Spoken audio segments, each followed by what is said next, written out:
வணக்கம் சௌத்ரி தேவர் சார். வணக்கம் வணக்கம் வணக்கம் பிரதர், வணக்கம் சார். ஸோ இங்கே ஜனநாயகன் படம் பார்த்தீங்கன்னா, ப்ரொடக்ஷன் வந்துட்டு கர்நாடக மாநிலத்தை சேர்ந்தவர் தான். அதனால பார்த்தீங்கன்னா, தமிழகத்திலாம் நாங்க ரிலீஸ் பண்ண விட மாட்டோம் அப்படின்னு சொல்லி சிலர் வந்துட்டு இப்பயே எதிர்ப்பு குரல்லாம் தெரிவிக்கிறாங்களே, உங்களோட பார்வை என்ன சார்? இல்லை, கண்டிப்பாக அது உண்மைதானே. இப்போ நீங்கள் இங்கே இருக்க ஒரு தமிழ் ப்ரொடியூசர், இப்போ ராஜ்கமல் மூவிஸ் கிட்டத்தட்ட கமல்ஹாசன் ஒரு தமிழ் ப்ரொடியூசர் தான். ஆனால் பேன் இந்தியா நடிகர், எல்லா மொழிலையும் போகிறவர். ஆனால் அவர் உணர்வை காட்டியிருக்காரு. அவர் படத்தை நீங்கள் ரிலீஸ் பண்ண விட முடியும். அப்போ அங்கே இருக்க ப்ரொடியூசர் வந்து இங்கே இருக்க தமிழ் நடிகரை வச்சு எடுத்த படத்தில் அவர் எப்படி தமிழ்நாட்டுக்குள்ள சம்பாதிக்க விடுவாங்க?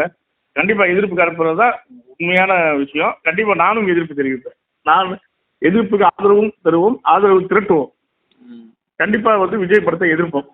அதாவது அந்த கர்நாடகா ப்ரொடியூசர் ஜனநாயகன்ற பேரில் எடுத்து ரிலீஸ் பண்ணுறதை கண்டிப்பாக எதிர்ப்போம், கண்டிப்பாக தடுப்போம். அப்படி தடுத்தாதான் அவங்களுக்கு வழினா என்னன்னு தெரியும். அதாவது இது சம்மந்தமில்லாத விஷயம். நீங்கள் வரலாற்று ரீதியாக நீங்கள் ப்ரூவ் பண்ணணும். இப்போ இவர் சொல்லிட்டாரு தமிழில் தான் வந்துச்சு, நீங்கள் வரலாற்று ரீதியாக ப்ரூவ் பண்ண பாருங்க. இப்படி எதான் சொல்கிறது, ரொம்ப கேவலமாக பொட்டத்தனமாக ஒரு படத்தை தடுப்பேன். இந்த வட்டால் நாகராஜன்லாம் தமிழ் மக்களை பல தடவை காயப்படுத்தியிருக்கான். அந்த நாய், இந்த கன்னட வெறி நாய். அப்போ அந்த நாய் எத்தனை தடவை மன்னிப்பு கேட்டிருக்கு நம்மள்கிட்ட? பார்டரில் எத்தனை தமிழை வண்டி அடிச்சிருக்கான் தெரியுமா? எத்தனை இது அடிச்சிருக்காங்களா? எல்லாத்தையும் நம்ம அவங்க நடக்கக்கூடாதுல்ல. இப்போ நம்ம அடிக்க எவ்வளோ நேரம் ஆயிரும்? நம்ம அந்த மனசாட்சி கேட்க மாட்டேங்குது. நம்ம கூட சகமா பழகிருப்பான், நண்பனாக இருப்பான். இங்கே இருக்க கன்னடத்துக்காரன், அவனை நம்ம சகோதரன் நினைக்கிறோம். அப்போ நீ பொட்ட நாய், நீ கல் எடுத்து அடிச்சா நீ பெரிய வட்டால் நாகராஜன் தான் இங்க இருக்க பாதி பிரச்சனைக்கு காரணமே. உலக நாயகன் கமலஹாசன் நடிப்புல இன்னைக்கு வெளியாகக்கூடிய தக்லைஃப் படம் பார்த்தீங்கன்னா, கர்நாடக மாநிலத்தில் வெளியிடவில்லை. குறிப்பா பார்த்தீங்கன்னா, அந்த ஒரு மொழி பிரச்சனை ஏற்படுத்தியதுனால வந்துட்டு தடையை பண்ணியிருக்காங்க அங்க. அவர் வந்துட்டு ஓன் ப்ரொடக்ஷன்ல பண்ணியிருக்காரு ராஜ்கமல் பிலிம்ஸ்ன்றனால. அதனால நஷ்டம் ஏற்பட்டாலும் பரவாயில்ல அப்படின்னு சொல்லி மன்னிப்பு கேட்காம இருக்கிறாரா சார்? இல்ல, உண்மையிலே அவர் மன்னிப்பு கேட்காது. ஒரு தமிழுக்கு கிடைச்ச கௌரவமா தான் நான் நினைக்கிறேன். இங்க தமிழ்ல இருந்து தான் எல்லா மொழியும் வந்துச்சு. அதாவது பெரியார் காட்டு பிராண்டி மொழின்னு சொல்றதுக்கு அர்த்தம் என்னன்னா, காட்டு பிராண்டிகளா இருக்கும் பொழுதே உருவான மொழி, மனிதர்கள் காட்டு பிராண்டியா இருக்கும் போதே தமிழ் மொழி தான் உருவாயிருக்கு. ஆதி மொழி தமிழ் மொழி. இன்னைக்கு திருக்குறளா இருக்கட்டும், எத்தனை விஷயங்கள் எடுத்துக்கிட்டேன், எத்தனையோ வருடங்களுக்கு முன்னால், எத்தனையோ ஆயிரம் வருடங்களுக்கு முன்னாடி உருவான மொழின்றது ஆதாரத்தோடு இருக்கு. அப்படிப்பட்ட மொழியிலிருந்து தான் கன்னடம் வந்துச்சுன்றது ஊருக்கே தெரிஞ்சது தான்.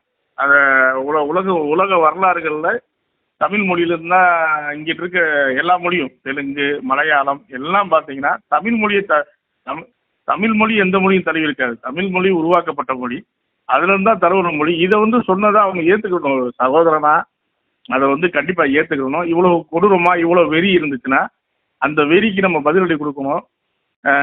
இவர் கொடுத்தது நமக்கு மிகப்பெரிய மகிழ்ச்சி. நான் நட்டப்பட்டாலும் பரவாயில்ல, தமிழ் வாழணும்னு கமலஹாசன் நினைச்சது. கமலஹாசன் உயர்ந்து நிற்கிறார் இந்த விஷயத்துல. இதுக்கு முன்னாடி பார்த்தீங்கன்னா, முன்னணி நடிகர்கள் பலர் வந்துட்டு கன்னடா மொழி பிரச்சனைல இன்வால்வ் ஆயிருக்காங்க. ஆனாலும் அவங்க பார்த்தீங்கன்னா மன்னிப்புலாம் கேட்டு அவங்களோட திரைப்படம்லாம் வெளியிட்டிருக்காங்க. மன்னிப்பு கேட்டு தனக்காக ஒரு லாபம் வேண்டும், தன்னோட படம் வந்துட்டு அங்கே வெளியாகணும் அப்படின்ட்டு இருக்கும் இல்லையா? அங்கே ரசிகர்கள்லாம் இருப்பாங்க இல்லைங்களா சார்? ஆமாம், அது நீங்கள் கேட்டால் ஓப்பனாகவே இல்லை. மன்னிப்பு வந்து ரஜினி அதுக்கு என்ன விளக்கம் சொன்னாருன்னா, 40 லட்சம் பேர் அங்கே வாழ்கிறாங்க, அவங்க சொத்து இருக்குன்னு. அங்கே பிழைக்க போனவங்க சொத்துக்கெல்லாம் இல்லை. ரஜினியோட சொத்துக்கள் பூரா கர்நாடகாவில் இருக்குது. ரஜினி மன்னிப்பு கேட்கலன்னா ரஜினியோட சொத்துக்கள் பூரா சேதமடையும். ரஜினி கர்நாடகாக்குள்ள நுழைய முடியாது. இன்னொன்று, ரஜினி அந்த கன்னட பாசம் ரஜினியை மன்னிப்பு கேட்க வச்சுச்சு. இது வந்து மிகப்பெரிய, அதாவது தமிழனாக இருந்தால் தானே உணர்வு இருக்க போகுது ரஜினிக்கு. ரஜினி தமிழனாக இல்லாதனால அந்த உணர்வு இல்லை. மன்னிப்பு கேட்டார். மன்னிப்பு கேட்டது மிகப்பெரிய அவமானம், நம்ம தமிழ்நாட்டுக்கே அவமானம். அது நம்ம வந்து அப்பயே அதை நம்ம தான் எதிர்த்திருக்கணும். ஏன்னா இங்கே கன்னடர்கள் வாழ இல்லையா? இங்கே கன்னடர்கள் அடிக்க நம்ம அப்படின்னா 40 லட்சம் பேரை கொண்டுருவாங்களா? அவ்வளோ பெரிய இதா ஏன் கல் விடுவாங்க ஓரமாக? அந்த வட்டால் நாகராஜன் ஒரு பொறுக்கி இருப்பான். நீங்கள் பார்த்தீங்கன்னா அந்த பொறுக்கிக்கு வேலை என்னென்னா, எப்பப்பெல்லாம் பிரச்சனை வருதோ அப்பப்பெல்லாம் வந்து வட்டால் நாகராஜன் வேலை தான் இந்த மாதிரி இருக்க தமிழர்களை தொந்தரவுப்படுத்த, 1-2 கல்லை விட. இதுதான் அந்த வட்டால் நாகராஜனோட வேலை. அதனால இது ஒரு பெரிய பிரச்சனை கிடையாது. மன்னிப்பு ரசிக்கப்படுத்த. அப்புறம் சத்யராஜ் பாகுபலியில் சத்யராஜ் புரட்சித்தம்லாம் அதுன்னு சொல்கிறாரு. சத்யராஜா வம்பு பண்ணி தான் கேட்க வச்சாங்க. ஏன்னா அது பெரிய கோடிகளில் எடுக்கப்பட்ட படம். அந்த படம் நஷ்டம் வந்துடும் அதுன்னு சத்யராஜுக்கு நெருக்கடி கொடுத்து கேட்க வச்சாங்க. கேட்டது தப்பு தான். ஆனால் அன்றைக்கி சத்யராஜ் கையில் எதுவும் இல்லை. அந்த நெருக்கடினால கேட்டார். ஆனால் இது தோல்வி தான். இப்போ கமல் வந்து மன்னிப்பு கேட்காது தன்னோட சொந்த ராஜ்கமல் மூவிஸாக இருந்தால் கூட இன்னைக்கு ஒரு 20 கோடி ரூபா நஷ்டமாகன்ற போது அதை பெருசாக நினைக்காம தமிழுக்கு கௌரவமாக தான் நம்ம நினைக்கணும். இல்ல சார், இப்ப பாத்தீங்கன்னா ஒரு முதலமைச்சர் கர்நாடகாவோட முதலமைச்சர் கூட என்ன சொன்னாருன்னா, கமலுக்கு வரலாறு தெரியாம தான் பேசியிருக்காரு அப்படின்னு சொல்லியிருக்காங்க. அவங்களும் பாத்தீங்கன்னா ம். ஏற்றுக்கல வந்துட்டு தமிழ் மொழியில் தான் வந்துச்சு அப்படின்றத, அவங்க தாய்மொழி தான் அவங்களுக்கு வந்து முக்கியத்துவமா பாக்குறாங்க சார்.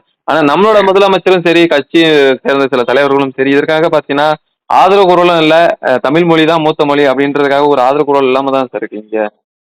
இல்ல ஆதரவு குரல் இல்லாம இருக்காங்கனாலே அது அரசியல். அது ஆதரவு குரல் கொடுத்தாதான் தமிழன். அந்த ம். தமிழ் உணர்வு. ஆதரவு கொடுக்கலாம் அரசியல். அரசியல் மலுப்புதல், அரசியல்ல இருக்க ஈடுகட்டி போறதெல்லாம் வந்து இப்ப நின்று அடிச்சது தமிழ் மொழிக்கான வெற்றி. அதான் அரசியல இருக்கவங்க என்ன பண்ணுவாங்க, அரசியல் வரணும் அடுத்து இது பண்ணணும். இங்க காங்கிரஸ் இருக்கு கூட்டணியில. காங்கிரஸ்காரங்க வாயை திறக்க மாட்டாங்க.